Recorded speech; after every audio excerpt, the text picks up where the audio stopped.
ഇനി നിലമ്പൂരിൽ സ്വർണം വാങ്ങാം ഹോൾസെയിൽ വിലയിൽ.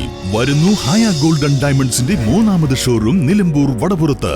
ഉദ്ഘാടനം മെയ് 10 ഞായറാഴ്ച രാവിലെ 10 മണിക്ക് ബഹുമാനപ്പെട്ട പാണക്കാട് റഷീദ് അലി ശിഹാബ് തങ്ങൾ നിർവഹിക്കുന്നു. വിശിഷ്ടാതിഥിയായി പ്രശസ്ത പിന്നണി ഗായകൻ ഹനാൻ ഷായും എത്തുന്നു. ഏവർക്കും സ്വാഗതം. വഴിക്കടവ് പൂവത്തിപ്പൊയിലിൽ കനത്ത മഴയിലും വൻ നാശനഷ്ടം. വീടുകൾ ഭാഗികമായി തകർന്നു. 1000-ഓളം കോഴികൾ ചത്തു.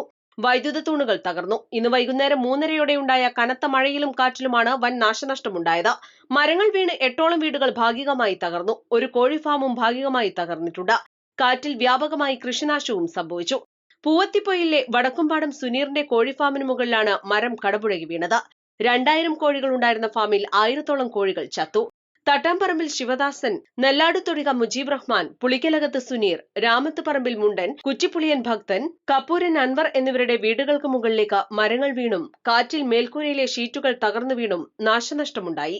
പ്രദേശത്തെ 10ഓളം വൈദ്യുതി തൂണുകൾ തകർന്നിട്ടുണ്ട്. വാഴ, തെങ്ങ്, കമുങ്ങ് കൃഷികളും കാറ്റിൽ നശിച്ചിട്ടുണ്ട്.